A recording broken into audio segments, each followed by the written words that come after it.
Back to news. Telangana PCC chief Mahesh Kumar Goud మాట్లాడుతున్నారు. ఇప్పుడు live చూద్దాం. ఆ దళిత బిడ్డలు, గిరిజనుల బిడ్డలు, బీసీ బిడ్డలు ప్రాణార్పణం చేస్తే వచ్చిన తెలంగాణని 10 ఏళ్లుగా మీరు దోచుకున్న తీరు ప్రజలు మర్చిపోలే. తండ్రొక దిక్కు, కొడుకొక దిక్కు, మేనలుడొక దిక్కు, సడ్డకుని కొడుకొక దిక్కు, బిడ్డొక దిక్కు, చుట్టాలు ఒక దిక్కు, తాబేదారులుగా ఉన్నటువంటి ఆనాడు మంత్రులు, ఎమ్మెల్యే ఒక దిక్కు. ఏ రకంగా తెలంగాణ ఎన్ని రకాలుగా దోచుకున్నారో తెలంగాణ ప్రజలు మర్చిపోలే.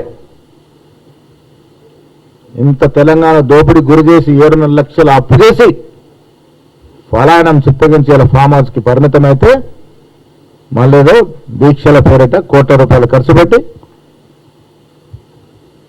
ఉనికిని చాటుకునే ప్రయత్నం చేస్తా ఉన్నారో తెలంగాణ ప్రజలు తిరస్కరిస్తారు. గుర్తుపెట్టుకోండి.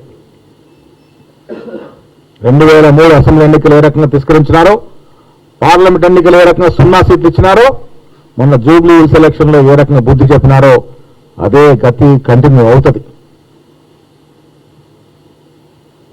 నేను రిపోర్ట్లన్నీ కూడా కేటీఆర్ కూడా పంపిస్తా ఉన్నా, చదువుకోండి.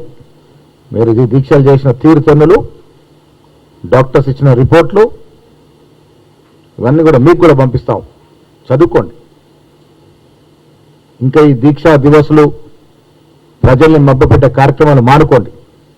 మీకేమైనా చిత్తశుద్ధి ఉండి నిజంగా చేయదలుచుకుంటే సోనియా గాంధీ గారు ఫోటో పెట్టుకొని ఈ వారం రోజులు పాలాభిషేకాలు చేయండి. ప్రాణ అర్పించినటువంటి త్యాగదనులకి నివాళులు అర్పించండి. మీరు జైలు కొట్టాల్సింది కేసీఆర్ దీక్ష కాదు. దళిత బిడ్డలు అంటించుకోవడానికి నిప్పు దొరుకుతుంది, కిరోసిన్ దొరుకుతుంది. కానీ కిరోసిన్ పోసుకున్న హరీష్ రావుకు మాత్రం అగ్గిపట్ట దొరకదు అన్నది నమ్మారు ప్రజలు.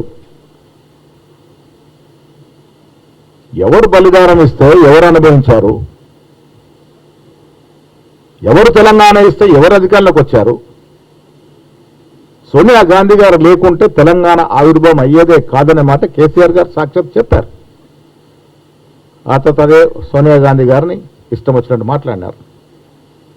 సోనియా గాంధీ గారి యొక్క దయ లేకుంటే తెలంగాణ వచ్చేది కాదు, కేసీఆర్ ముఖ్యమంత్రి అయ్యేవారు కాదు, కుటుంబ సభ్యులంతా అధికారం వచ్చేది కాదు, ఈ రకంగా దోచుకునే అవకాశం మీకు వచ్చేది కాదు. వేల కోట్ల రూపాయలు దోచుకొని తెలంగాణని అప్పుల పాలు చేశారు కాబట్టి మిమ్మల్ని ఇంటికి పంపినారు.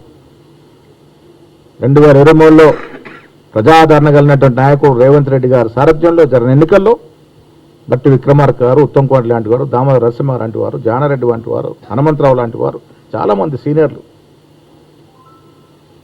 ఆనాడు సోనియా గాంధీ, ఖర్గే, రాహుల్ గాంధీ గారు చెప్పిన మాటలు విశ్వసించి మాదికి అధికారం తీసుకొచ్చినారు.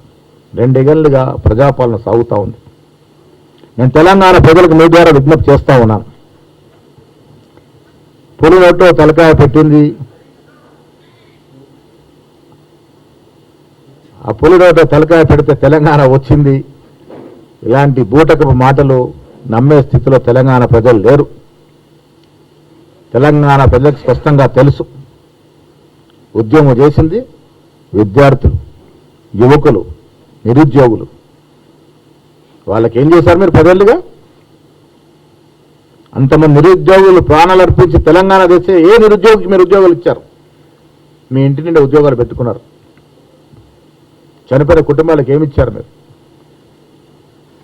వాళ్ళ శవాల మీద నడిచి మీరు అధికారంలోకి వస్తే వాళ్ళకేమి ఇచ్చారు? సోనియా గాంధీ గారు తెగించి అందరినీ కాదని తెలంగాణ ఇస్తే ఒక్కరోజున స్తుతించినారా? ఒక్కరోజున ధన్యవాదాలు తెలిపినారా?